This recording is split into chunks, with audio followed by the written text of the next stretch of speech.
Welcome to Lawyers Who Learn, where we explore how attorneys' engagement in lifelong learning fuels their growth. Join us to uncover these journeys and gain insights for your legal career.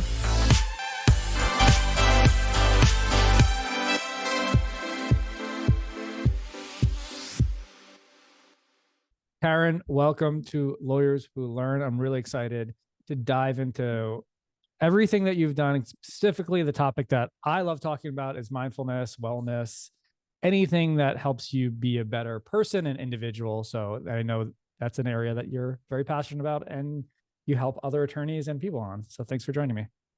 Thanks for having me. I'm excited 1,000,000% to be talking with you about some of my favorite things. And first of all, let me just give you a shout out that you have 3 courses right now on Lawline. I'm just going to name them because I think they're really great courses, great topics. The first one is Beyond Burnout, Mental Health, Stress, and Pathways to Resilience for Lawyers. The second one is The Lawyer Mindset and the Power of Perspective. And the third is Your First Year in Law, Managing Stress and Building Strength. So all topics that almost any attorney can use at any point, even the beginning, even the first one. And so thank you for doing that and teaching. I feel like teaching is the best form of learning.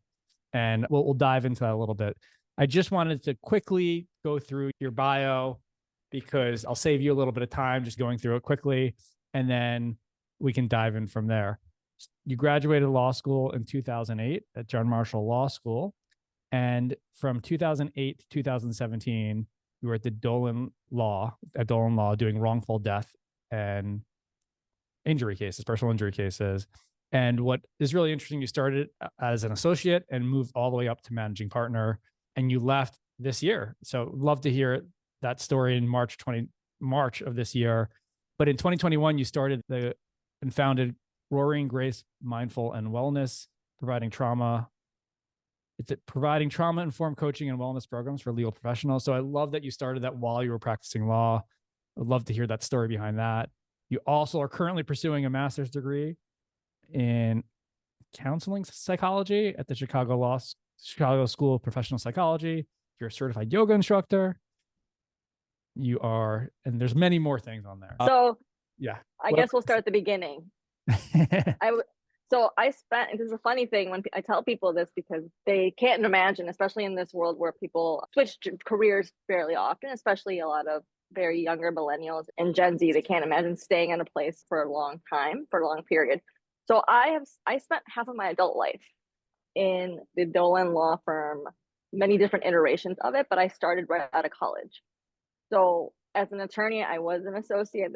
That was my start, but I actually started as a receptionist right out of college. And my plan was to basically be able to sustain myself with a position while I took the GRE, because my intention was to go back to a master's or PsyD program because I was really interested in forensic psychology.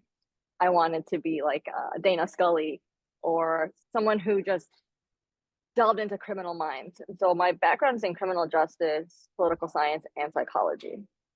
And then I decided once I got this job at a law firm, I just worked my way up and really learned a lot from the people that were there. And I just decided on a whim to apply to law school. And I applied to one law school, which is now the UIC School of Law. And that's where I went. And so I worked full time and I went to school pretty much full time. And so it's not a doable thing today for me, but back then, early 20s, you have a ton of energy and it's exciting and everything was brand new. But the point is that when I was in law school, I never felt that I fit in. So what I mean by that is my parents are from Mexico. I am the firstborn here in Chicago, and they are the American dream, right? My sisters are both professionals. One is studying to be a nurse practitioner. She's a nurse here in Humboldt Park. My other sister's a pharmacist. She moved out to Phoenix a few years ago with her new family. But what's happening today in our culture is really been very frightening because a lot of the people who are being vilified are families like ours, right? Who came to this country to better their lives. And so all of the work that I've ever done is to find the ability to help others who might feel othered. And so it started for me in law school because when I was in law school 20 years ago, there wasn't a split between males and females. It was mostly males and it was mostly white males. And if we look at the numbers today, they have shifted, right? And there's more women in law school, but that does not mean that the shifts have occurred yet at the very top. And so there's still a lot of disparity when it comes to making your way to the top of the structure, whether that's big law, whether that's owning law firms. So law school, I think, was the beginning of a very eye-opening experience that has led me to where I am today. But law school was not a growing experience in a positive way for me, because I did feel that I was the only one who felt that way. I now know that's not true. We have developed a whole line of basically education in law about the imposter syndrome and how that starts to develop in law school and the structure of law school and how that leads to a lot of those cognitions and maladaptive kind of patterns as we move in our career. Long story short, No, that's my adult life. No, I think that's great to go through. I'm glad to go through the bio in the beginning. The context behind it really helps. If I read it correctly, you're a first generation student, of course, because for that. And so just out of curiosity, how was the college experience compared to the law school experience? I loved college. I've always loved school. And I'm obviously back there and I've always wanted to go back. And I thought about LLMs. I thought about going into to try and teach in academia, but college was awesome. It expanded my mind. The only thing that was probably not as cool as other folks who went to college is I went to college here. So I never did get the experience of moving away from home and being independent and going through that kind of dorm life. But I was still in college in the best city in the world. I loved college and I loved all the different things I was exposed to, and there's 30,000 students at my school. It's huge. And it's just a wide, diverse, and it was just a continuation of all of my schooling. Chicago is diverse. I went to public schools. Everybody was diverse, came from different backgrounds, socioeconomic status, religion, culture. So law school was very homogeneous. Got it. And just so I can get a sense, because I think there's two components. It's like where law school is today, which is a topic that I go through a lot on this podcast, because I don't know if we're preparing attorneys for the future of law, and also the cost of law school after the cost of college. It just feels like the model needs to shift and change. Yes. There's an access to justice problem. There's a cost problem. Yes. There's an actual apprenticeship problem which doesn't exist in Canada. There's actually a fourth year of a school where it's an apprentice program. In the UK, the third year is actually an apprentice program. So in my program right now, we have more supervision going into internship, and how do we even apply to internship? There's a whole process with mandatory, right? In law school, there's no process where you get to learn it's mandatory. You have to come to these meetings to learn what's out there. How does one build a CV? How does one build a resume? Those are skills that when you're in your early 20s, you probably don't really have any life experience to know that, right? Now, obviously, of course, but there's a whole year internship where you're under supervision. Once you graduate, there's another step up for licensure in Illinois, and in every single state, there's something similar in which you need about 2,000 hours under supervision before you can go off and practice on your own. You cannot do therapy under your own license. You have to be under someone else's license until you reach those hours. You have to log the hours. Right. You have to log your hours, and you have to take another test statewide and submit it to the state for approval to be licensed. You take the bar, you get sworn in, and that's there you go. Oh, and that's why there's so much training post law school, because you're not really taught how to be a lawyer, you're taught case law. Yeah. And whatever that is. So, and then of course there's for better or worse, the Socratic method and other things like that. For you, because I think it's an important topic, I don't want to just brush by it, was the law school more the cultural challenges or the setup of the structure, meaning you didn't feel like you fit in, or you didn't feel like the classes were good? What was the biggest struggles that you had where you first started feeling, because I felt imposter syndrome throughout my life, right? So I'm curious. And then my real question for that is what I was saying today is where do you think we need to go today with law school? Sure. So it wasn't cultural for me at all. It was this overwhelming feeling of dread and anxiety because I want to say maybe within the first couple of weeks of law school, I was in a class, probably 80 students. And the professor, old white man, basically said, look to your right, look to your left. Okay, great.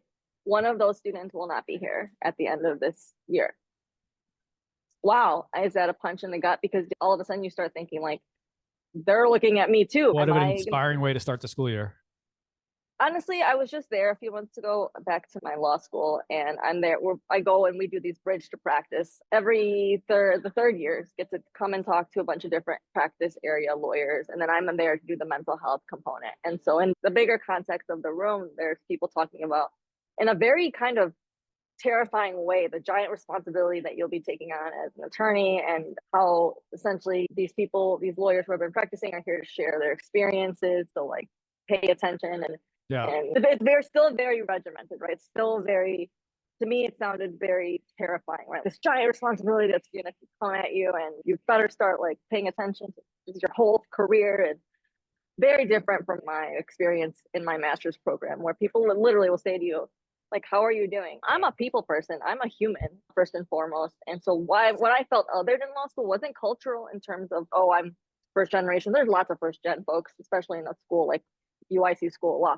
It was more so the fact that I was a unicorn because I actually like people, right? And the people in my program were super competitive. A lot of folks went out of their way to make you, especially like the day students, because I started in the night program with professionals who had other careers and went back to law school. So I was one of the youngest ones there. And so that was different, but we had to take classes with the day students. And the day students were out of college and a lot of them had ties to the community, right? So maybe their dad was a judge, maybe their mom worked at a big law firm, right? And so they had this air of, I've got this, I know how to do outlines, I know I'm going to be on law review, I'm already planning for my summer associateship. And I'm like, I'm just working to pay my rent and pay my loans every month or what I can, right? And so the otherness just felt like this is not a growing collaborative environment. I don't feel like I belong here. To be clear, when I said culture, I meant the culture of the law school. Oh, versus to me, like the culture of what you're saying right now, like like college felt like a community, and law school it didn't feel that way to some degree. People who were community oriented, that culture was in the minority. The majority of people were the kind where like they would hide. Back when we put things in libraries, like books and journals, like things would get hidden. You would go and look for them and they weren't there. Got it. No, all right. So thank you. I'm going to circle back towards the end about law school. Yeah. Right? And so again, really amazing, interesting story that you were a receptionist at this law firm. And this is not uncommon where you're like, you know what? Yeah. This experience, I'm going to go to law school because you're there and that's how the direction. And then you go back as an associate and like you said, you spent half your career there. Because we're talking mental health and mental well-being, how much and you did a lot of big cases, huge cases, $48 million verdicts and other things like that.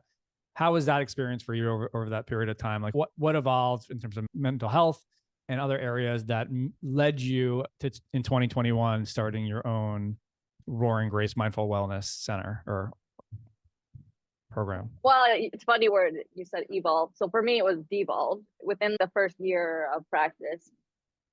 If I had not walked into a yoga studio, I don't think, and I tell people this, yoga saved my life. It has always been a constant since I found it right at the beginning of my career. The second component of all of this was my entry into recovery. And so that's going on 5 years. So all of these things started to shift for me post-COVID. And I did not like the way I had been feeling for a very long time. I did not feel aligned with who I was, someone who really cares about people. And that's why I went to law school. I didn't go to law school because I found the work intellectually stimulating. I liked the ability to help people through times that were rough through no fault of their own, right? You're just going about your business and all of a sudden, like, you get hit by a car, right? And your whole life changes and you're not able to work and you have to feed your family and you have to pay your bills, right? And so that people came to us at some of their darkest times. And those are general personal injury cases. But my whole career was focused on basically the criminal acts of third parties. And what that is essentially, I had cases where people were shot at gas stations and killed. And the business had known that there was significant criminal activity and they chose profits over people and they didn't put in and implement what needed to happen at that particular location. So I didn't really handle a lot of what I was seeing when I was in working there for the first year in my transition from college to law school was just people who were like normal people that their lives just changed in an instant and we were able to help them. And I spoke Spanish, so a lot of the clients needed that. And so I felt really good helping. And so it was the helping component, the service component that pressured me to think maybe law school is a better way to help people. I also considered being a police officer. I considered becoming a psychologist early on in my 20s. I'm glad I didn't. I think all of those things would not have been right at the time, but I always felt a calling to just serve. And whether that was when I worked in restaurants, whether I worked in the law firm or a pharmacy I started when I was in college as a worker, it was about the connection with people, right? That they were seen, felt that someone was listening to them. And so the trauma-informed piece is something that I've done my whole career. We just didn't have language for it. I didn't have language for it, but it was the ability to say, I'm putting down my notebook, I'm putting down my pen, I don't have a computer. When I met with a client or when I sat in on meetings, it was me and that person. Yeah. Tell me what you need to tell me. And that's trauma-informed, but we weren't talking about that back then. But it's the ability to sit with someone and be present, which is also mindfulness. We don't do that. Like when you go to see a lawyer, they've got their pen, they've got at this point, all of the gadgets are out and they're multitasking. And so how does that make that person feel? They're coming to you with something that's really difficult and challenging in their lives and hard to talk about. And you're not giving people your presence. And so what confidence does that instill as an attorney for that person? I hear that time and time again in every, whether personal injury, criminal, or different areas of law, how often the line between therapist and lawyer and coach is there, especially in criminal, when I've interviewed people where, similar to what you said, they're coming to at the worst moment, the most vulnerable moment of their lives. They're scared. And that attorney is the one who can help them. And similar to you, my dad was a personal injury attorney. He's retired now for 40 years.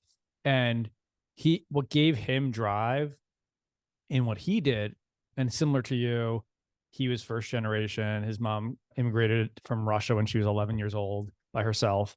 He drove a taxi through law school, went to New York Law School and built up there. And he ended up in personal injury and started his own firm.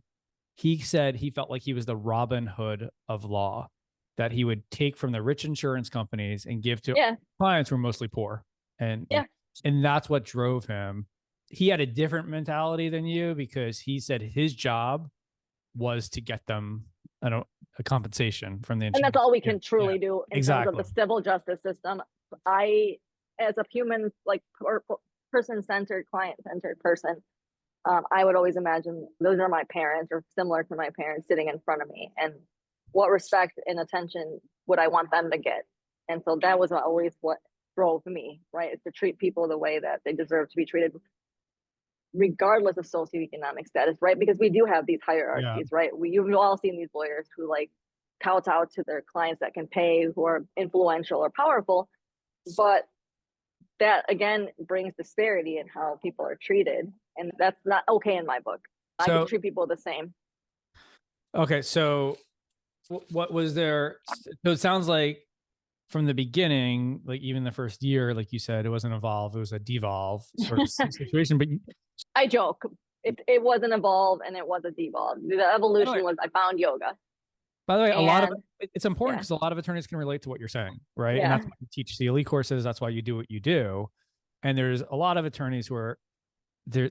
It's not a joke. Like suicide is a big, I'm not saying to you, it's not a joke, obviously. I'm just saying in general, this is not a one-off thing. Mental health and is becoming, it's a requirement for many areas, and law is a really stressful environment. So what you do, it really matters, and sharing your story really matters. So where was the turning point of when you're like, okay, I need And like you said, you started doing a yoga class early on. How did you evolve in that to you're like, okay, because it's a big, I don't know if you want to call it risk or move, just to start your own wellness practice while you're also practicing law because you were trying to help. Was it because you saw, take us through like how you decided to do that at the same time. So 2021, it wasn't really, okay, so 2021 was a big year in terms of, that's the beginning of my recovery, okay? So that's when I decided I was going to formalize something, put it out there on LinkedIn. But the work I had been doing in that space started in 2010. I started writing for the Chicago Daily Law Bulletin. I started writing about mindfulness before people really were tuned into what that was, based on my own lived experience of how our thoughts form our behaviors that impact our emotions. So I've always been doing this work that I have now really returned to and that I love. I would talk psychology all day long. I started teaching yoga to lawyers and judges through our lawyers assistance program. I have always, if someone calls and asks for help, I always tried to mentor and try to guide people. I've had situations where lawyers in my life have died from things like alcoholism. I've had colleagues I've worked with who had some severe mental health issues occur, and I stepped up and I helped because I saw the need. Where we don't talk about this, right? We don't talk about Charlie down the hall who's been drinking for decades, and as long as he keeps bringing the clients in, it's okay. We don't talk about someone's clear impairment, right? Just someone who's just going through the motions, severely depressed, not really adhering to deadlines and letting it slide. And I think that's a big problem. And so I've always extended my time, my ears to help. And so people have always like informally sent me talk to this law student. I volunteered as peer support. I worked within lawyers assistance program. I was a board member. So it's all of this stuff I didn't just wake up one day and decide to start a company to say, okay, I'm here. You do see that a lot with some lawyers, but I've been doing this work and I've been writing about mindfulness. I've been a practitioner for decades. And it was something that aligned so much with who I was, where the lawyer piece did not. Was there like thank you for sharing that. That makes a ton of sense. People think one day you just wake up, you're like, oh, I'm going to start a company. But I woke up one day and said, I'm going to put it out there and let people know, here's who I am. Here's what I'm doing. For those of you that don't know. Okay. And then that led to you getting some clients or you helping some people and then it built up from there. Yeah, it was never really like an intention of, hey, I'm out here, I'm open for business. That really shifted this past year where I said, I'm going to mentor any law student that comes to me for free. I currently have 24 people from college all the way to, a lot of it's just word of mouth. I put out my website this year, which is just beautiful and like a reflection of who I am. And as you probably noticed, my picture on LinkedIn is me in my yoga studio because that's more in alignment with who I am. I stopped wearing suits years and years ago. Yeah. That's not me. Yoga has come up so much on podcasts. I interview a lot of people who are in wellness and mindfulness and lawyers or working with lawyers. Can you tell us from your perspective, because my wife does yoga all the time. So for me, my experience with yoga, and I would love to get back to it, in the height of COVID, we were actually living in Barcelona and in Barcelona was the strictest lockdown in Europe where our kids couldn't leave the apartment for 52 days. We could barely leave. I was having panic attacks. So I started doing yoga every day and we actually ended up doing I did it for 100 days straight and I'm not flexible in the slightest, but it's like that meditation or component. And I love doing it. My wife goes to the Bikram yoga and all that stuff. But can you explain to someone who's never really done yoga before, why do you think it's such a powerful thing, especially like you said, for judges what is the magic of yoga for someone who hasn't done it before, of how it just can help them? That's a really good question. It's also a very complex question. So when you say you're not flexible, you are the typical response that I hear from a lot of people who I say you should try yoga. And I'm not flexible. I don't fit the model of someone who practices. And I said, are you able to bring your attention to your breath? If you can do that, which all of us can, right? Yeah. There's no one I don't know what you mean. No one's ever said that back to me. Then that is yoga. You don't have to be able-bodied. You don't have to be flexible. You don't have to wear the right clothes. There's no right or wrong. It's an internal process. And I think the reason that yoga captivated me is that meditation, the concept of meditating and sitting and doing, just sitting and being, for someone who's incredibly type A, super disciplined, always doing things, is very challenging.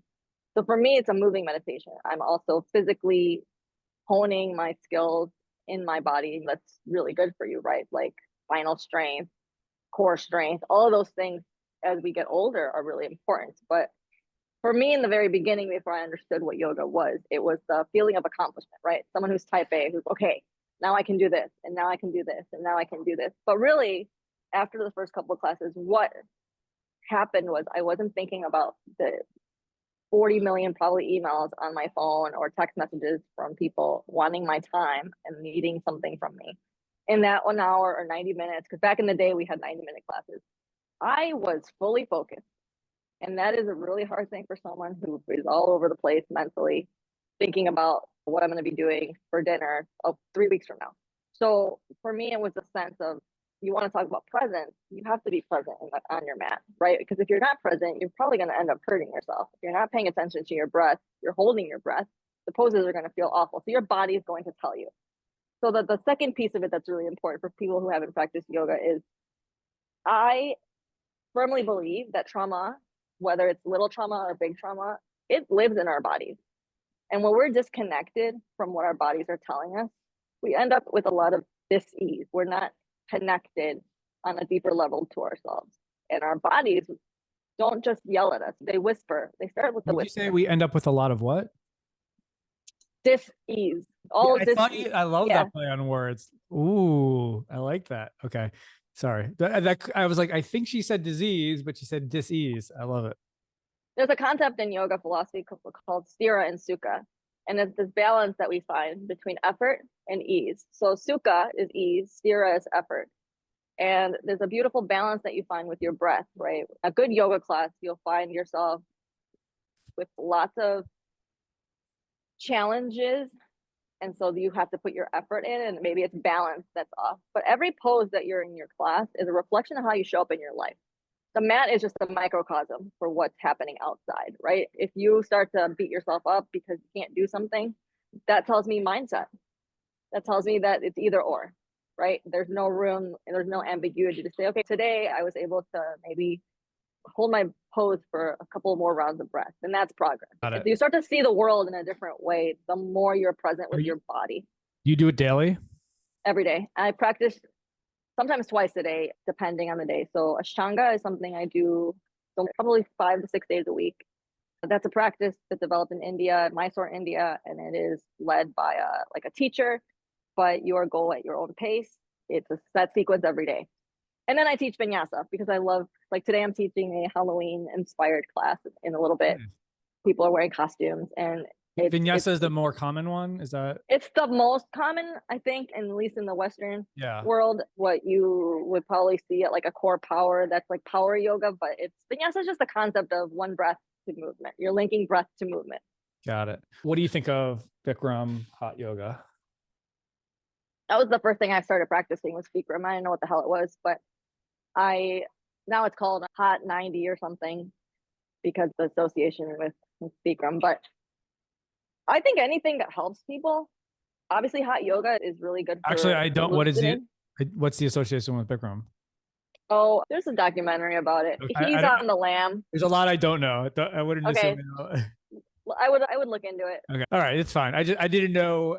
If I don't know something, I'll say it, but I will look into that.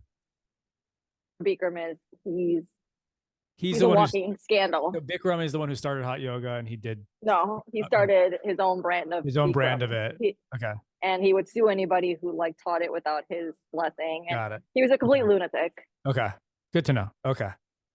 So yeah, my wife does that hot yoga because it's more of a challenge. She's been doing it for so long, so she likes the sweat of it. For me, my question is, when I was doing it on my own and with her, if she wasn't next to me, I was doing everything wrong. So it's really tough to do it from a YouTube video. How important do you think it is to do it in a class with an instructor? And how important is to be part of that community of other people doing it versus doing it at home from an online, just doing it by yourself at home? A couple things there, right? Any yoga is better than no yoga, right? For me, the community piece, but that's just who I am, has been the most important part. Some of my best friends now are yoga teachers, are people that's my community, that's my group of folks, and I'm really grateful for that. I think there's nothing like practicing in a studio, the energy that comes. That's why my work is so awesome, because you're doing different things, but you're all breathing together. There's a really good energy that comes from that. But again, any yoga is better than no yoga. And some days I can only practice 10 minutes, and that's okay. Like, you have to get used to the idea of doing a little bit a lot. And that's what I tell people, right? You build your habits, you build your routines based on what you put in every day. If you're going to practice for 3 hours every month, that's not going to do anything. Yeah. Right? If you're going to go on a retreat and meditate for a week, that's not going to do anything. Every single day, doing a little bit. But for me, the most important part is, who am I? Whether I'm practicing by myself, whether I'm next to somebody, where am I? Where is my breath?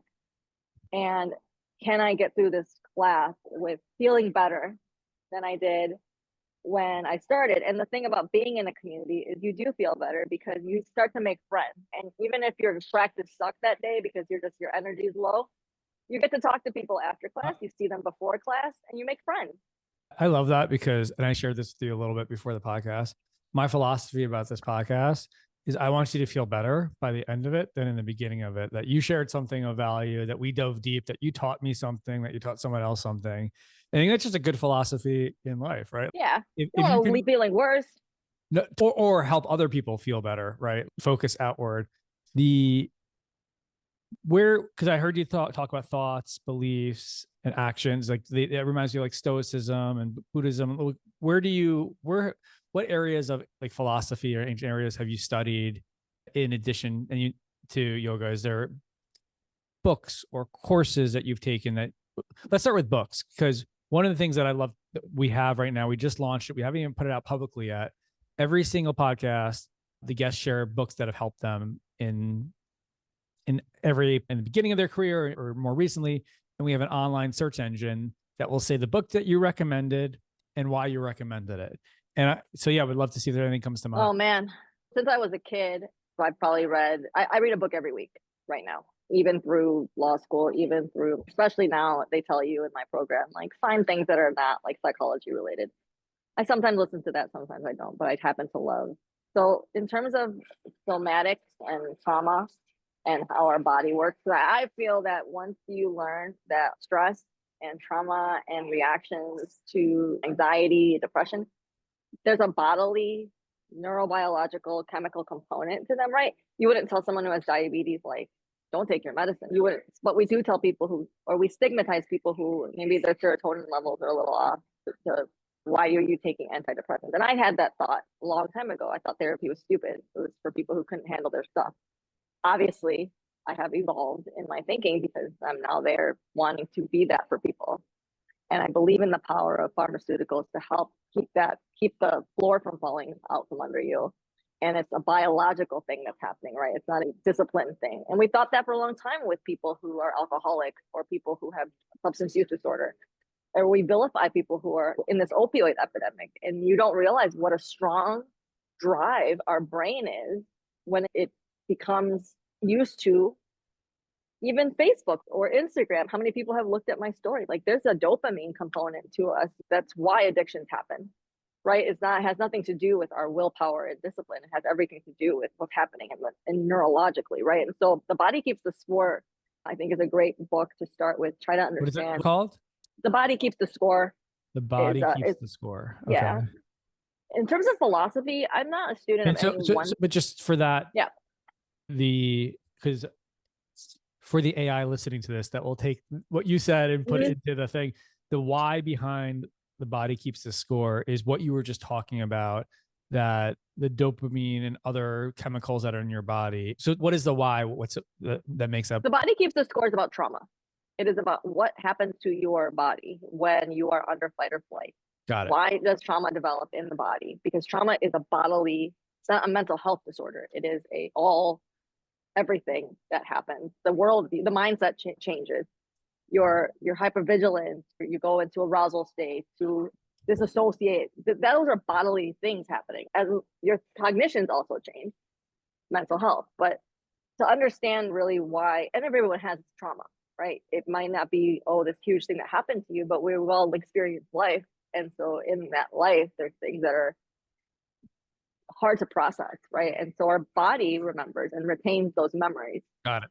And so this is a great book to really start to delve into what trauma is. In terms of like philosophical, obviously the Bhagavad Gita is a big yogic book. What is it called? The Bhagavad Gita. I'm sorry, the what? It's Sanskrit. I can tell you later. Okay. I'm sure. So that's the book. And it's a very old ancient text from which all of the yogic principles that I follow derive. So there's Ashtanga was developed a very long time ago. There's 8 limbs to yoga. And so we only in the West practice one limb, really. And that's the asana. That's the physical practice. Yeah. Okay. That's 1/8 the whole the whole yoga tree. And so the philosophy is there are yamas and niyamas, and those are ethical principles, and they're inward and outward. There's the pranayama, which is the effort and energy that we give to our breath. There is dharana and dhyana, which are meditation and concentration. Then there is what we call the ultimate consciousness, where all of these things build on each other and you're able to find that whatever that is, that piece is for you. So I think the principles are really important, but it's not the only thing that I adhere to. There's I was raised Catholic. There's a lot of things still there that kind of be a good person, help your neighbor and there's lots of texts that one can interpret for themselves. Stoicism, obviously, big thing when it comes to mindset. There's so many books. The Artist Way is amazing when it comes to really tapping into the creative side, because I think I'm a 5-year-old kid, and I think there's something wonderful about tapping into the childlike wonder that lives in all of us that a lot of lawyers resist, because I think it might interfere with the identity they have built as a professional, which once I started to distance myself from a lot of that kind of mentality and breaking down these things, these walls I had built up, I like that. Like I love being creative. So the Artist Way is about how to tap into your right brain. Love it. I would assume I know, again, you do all the reading. Like one of the things that's always resonated with me is when you think of like the daemon or where the word genius comes from. And it's actually when you tap into creativity and you're in that zone, it's coming from the outside, whether spiritual being or God, it's not coming from yourself. So it takes away that responsibility for you to be like, okay, I need to have the genius moment now. But if you get into the zone, it comes into you. And I've said this many times before, like for me, it's like that 6 a.m. to 10 a.m. zone where I'm by myself and really just in the flow, where you're just like, at 3 o'clock, you're like, how was I that person this morning? I am the complete opposite right now. And where did this writing come from? I felt you hear people say the divine took over my pen, and it flowed. And there's something really wonderful about being able to tap into that, because especially as attorneys, right? We're so black and white thinking, and the world is a million shades of gray. And we're able to see more clearly and come up with solutions for clients and see outside of the box. And sometimes a lot of solutions live there, right? They don't live within that black and white paradigm, the duality that we're so used to as attorneys, right? It's that adversarial process makes us see things in very right and wrong. I'm good, you're bad. I'm in the right, you're in the wrong. That's just what the system is built on. Yeah. Right now you're getting your master's in counseling psychology. Can you tell us like some of the things, what is interesting right now that you're learning that you haven't learned before in that? So this year I've written my obituary twice. I'm in a class right now called Existential Humanistic. I just finished studying Karl Jaspers. So he was a German philosopher and psychiatrist. He's a man of all trades when it comes to the humanities. He came up with the concept of phenomenological understanding of clients, where you listen to their story as opposed to looking at a book and setting up Do they check these boxes? Is this what is wrong with them? And that's where I'm coming from, right? You can't just put someone in a DSM and say, okay, you meet this criteria. And that's how the West is based, right? Insurance companies, all that, you have to meet these criteria in order to get paid and bill and go through their formula. But people are much more complex than that. And so it's really understanding someone and their subjective experience, which I think is really important, because we tend to make a lot of assumptions about people based on where they grew up, what's their nationality, how do they identify, etc. You name it all. And everybody's an individual and everybody's different. So what is this person's subjective experience like? And let's start there. Let's meet them where they are. And we don't really do that a lot in general, and especially in law. Like you've got people in boxes all the time. So what do they say? You like the first 7 seconds, you make all these assumptions about somebody when you meet them. About their voice, about their shoes. You start to put a picture in your mind. The story that you tell yourself is A, B, and C. You don't give people the chance to surprise you and educate you about who they really are. Yeah. So the biggest thing too is there's a psychologist, Irving Yalom, who's a therapist, and there's so many things I could just talk about. I reread Man's Search for Meaning, Viktor Frankl. That's a very important book that I think that everybody should read. He is the creator of Logotherapy. And so these past couple of months have been really delving deep into how do we make meaning? What's important to us? What matters? Of course, the Viktor Frankl book took place in a concentration camp, and how he got through it. What can you just, if you could, what is, just so anyone who hasn't heard logotherapy before, can you explain what that is? Yes. So Viktor Frankl was a concentration camp survivor, but he lived in concentration camps during the early 1940s, and he was a psychiatrist.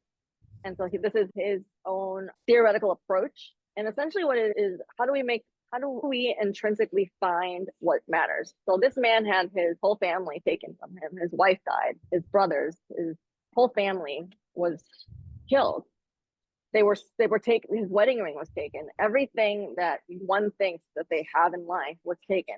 And so he began to hone in on this idea that what cannot be taken from us, right? Even in you shouldn't have to be in a concentration camp or a situation like that where you have the opportunity to say, okay, what cannot be taken from me?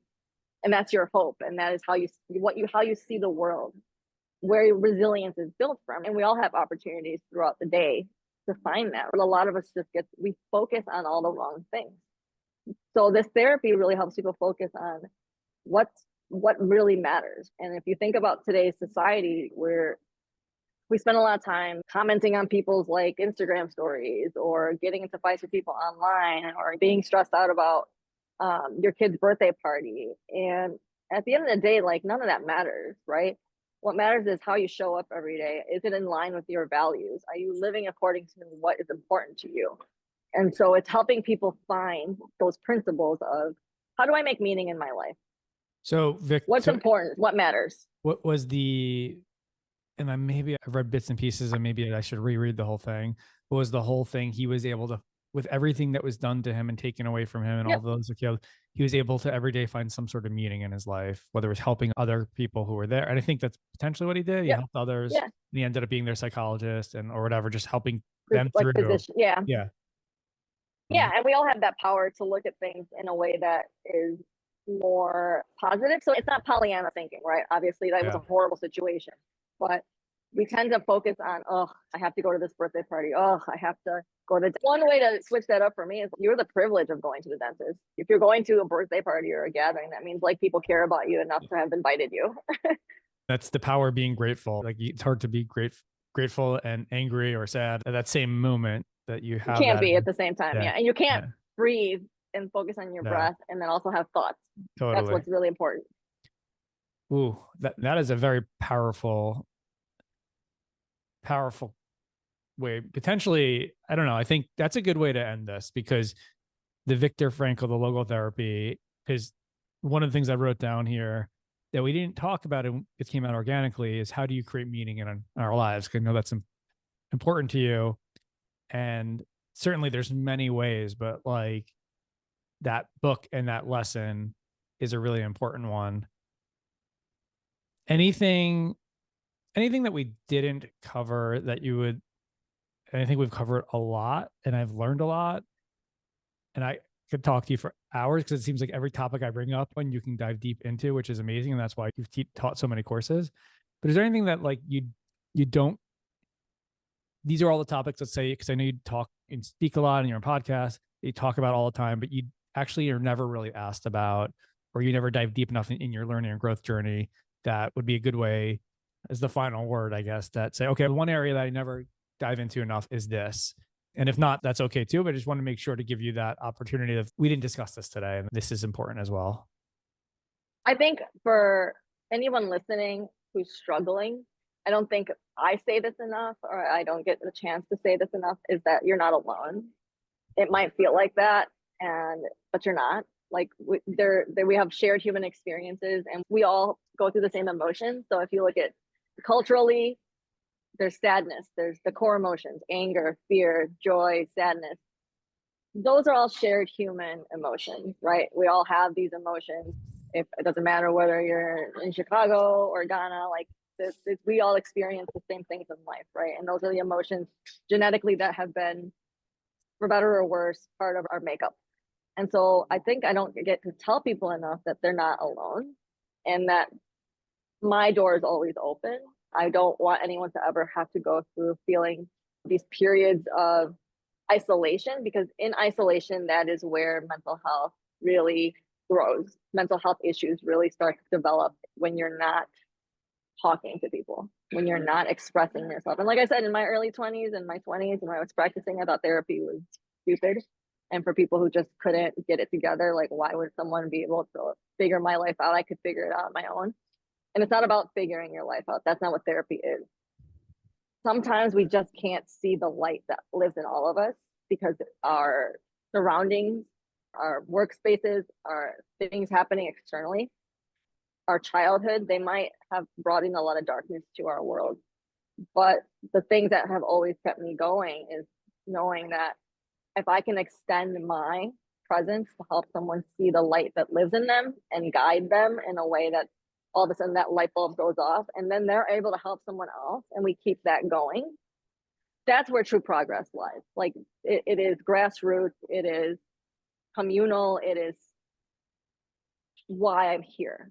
Part of why I'm here is to tell people that they're not alone, and like they are perfect exactly the way they are. And the world likes to tell us that we need to always do better, be prettier, be fat, less, lose weight, all the things. And it's like, everyone is unique. Everyone does have strengths.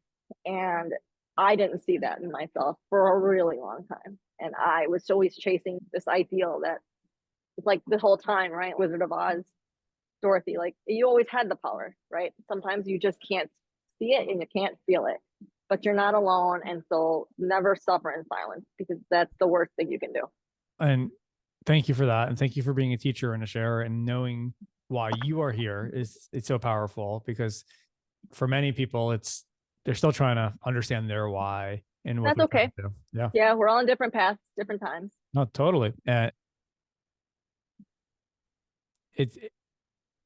Look, it's a cliche, but it's the journey, not the destination.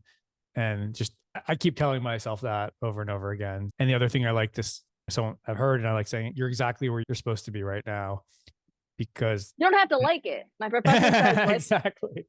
He says all the time, life isn't about being happy all the time. Life isn't meant to be sad all the time. Yeah. Life is meant to be lived. Well, certainly the sadness and the challenges give you contrast to the happiness. If you were happy 24/7, it wouldn't be life. It wouldn't be real. No. And again, like we're wired for pleasure. We're wired for wanting to feel good all the time, but that's just not reality. And life is just full of surprises, and you got to be able to roll with it, because it's happening whether you like it or not. Awesome. Karen, thank you so much for sharing your story, being vulnerable, teaching us along the way. And anyone who's gotten this far or watched some clips of this interview, thank you so much. And hope you stay tuned for the next interview. Yeah. Let's chat again. I have a happy Halloween, and be well, and I'll talk to you. Speak to you soon. Speak to you soon. Bye.